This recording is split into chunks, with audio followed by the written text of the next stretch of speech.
aad baan ugu faraxsanahay maanta oo shir runtii ay isugu yimaadeen si aan waxaan oran karaa saddex geesooda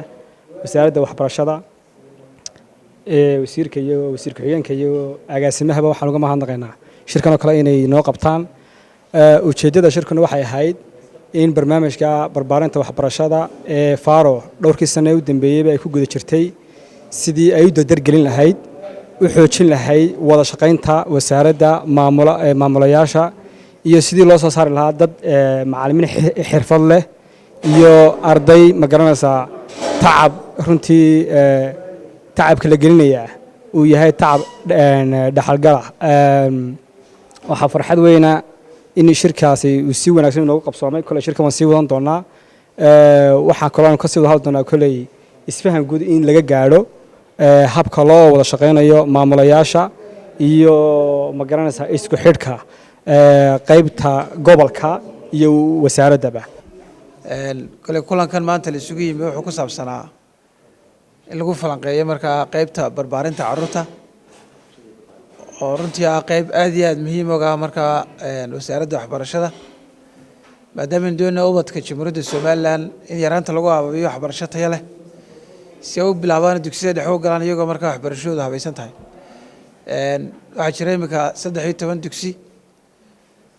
oo leh markaa barbaarinta dugsiyada dawladda markaan ka hadlayno 13 dugsi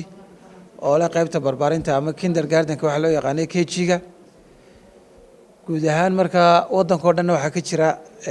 public iyo private markaan isku darno 143 dugsi baa leh qaybta barbaarinta taamicneedu waxa weeye 130 dugsi baa dugsiyada gaarka ah waan soo dhaweynaa markaa in dugsi kasta gaar iyo mid public ah yeeshaan qaybta barbaarinta yeeshaan laakiin waa in nidaamka ee wasaaraddu doonaysa u shaqeeyaan hay'adda Faro waxaan uga mahadnaqaynaa markaa 10 dugsi oo ay ka caawisay iskuul dawladda ka caawisay dhismahooda iyo qalabeyntooda iyo maamulidooda iyo wadidooda markaa ay kharash fara badan geliyaan waxaan rajeynayaa inay sii wadi doonaan si heshiiska naga dhexeeya oo sheegayo laakiin waa mas'uuliyadda wasaaradda in dhammaan iskuullada dhan laga sameeyo markaa qayb barbaarneed siyaasadda imika wasaaraddu qaadatay oo mudane Cismaan Jaamac Aadan oo wasaaradda hogaaminaya inuu hogaaminayo dhawaan waxaanu sameyn doonaa siyaasaddii lagu hagi lahaa markaa qaybtan ama barbaarinta carruurta markaa lagu hagi lahaa early childhood education wax loo yaqaano waxaanu manhaj u sameyn doonaa markaa manhaj midaysan imika manhaj midaysan ma laha kuwa gaarka loo leeyahay iyo kuwa dawladdu marka la eego manhajyadu way kala duwan yihiin laakiin manhaj marka laga hadlayo waa manhaj nidaamsan oo maca textbookgiisa maca unitiskiisu ay la jaan qaadeen markaa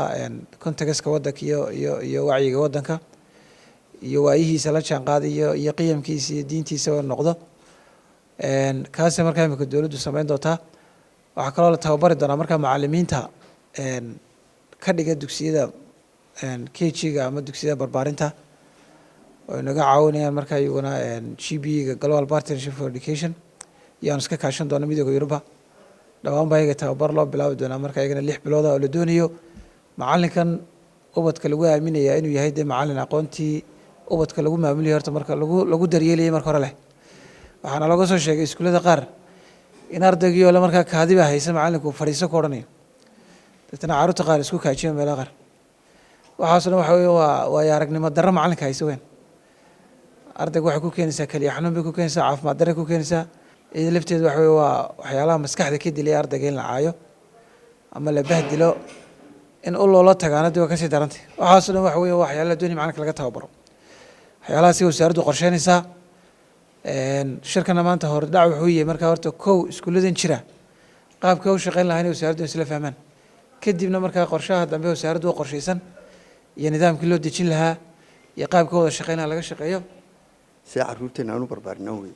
waxay u bartaan oo deetana ha u galaan iskuulkii hoose ayagoo qoraalkiina garanaya akhriskiina garanaya kolkaa wuxuu arrintan weeyaan inay hareeraha iska taagno waxaan filayaa inuu yahay shir faa'iido leh mustaqbalkana halkaas aynu ka wadi doonaa kolley way fara badan tahay iskuul KG oo kale sida loo wada arrimihiisu waxay leeyihiin siyaabo fara badan oo loo galo looga taliyo macallimiin ha noqoto maamulka ha noqoto yaryarka ha noqoto waa arrin ah in loo diyaar garoobo waxaa ii muuqataa dee inkastoo Faro Foundation ay ku mahadsan tahay in 10ka iskuul ay noo dhistay haddana lama diyaarin waxaa ka maqan meesha diyaarintii dadkii wadi lahaa macallimiintu ay ka mid tahay aniga qudhayda waan arkay meel caruur yaryar ay saf ku jirto oo macallimiintu ay doonaysa safka inay hagaajiso laakiin mid yar baa safkii dhinac uga baxay ul bay ku dhufatay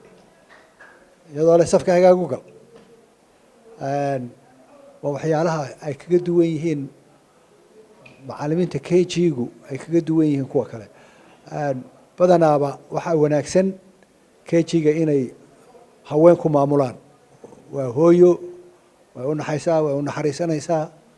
way garanaysaa ilmuha dhibaatadiisa iyo wixiisa way garanaysaa raggu kuma wanaagsana KG-ga lamana geeyo sida runta ah haweenkunbaa loo tababaraa oo la geeyaa maamulku nin wuu noqon karaa laakiin macallin KG-ga inuu ka noqdo kolley siyaasadda way ka baxsan tahay aynu mashaakilkun ogaano in xal aynoo helo oo meel la iskugu yimaado aniga way ila dhib yar tahay in la kala qeexo oo la kala caddeeyaa Faro Foundation halkay ka soo gelaysiyo maamulku dugsigu wuxuu u yahay caruurtaasi in la kala caddeeya aad iyo aad bay muhiim u tahay waana dhib yar tahay waananu samayn doonaa insha allah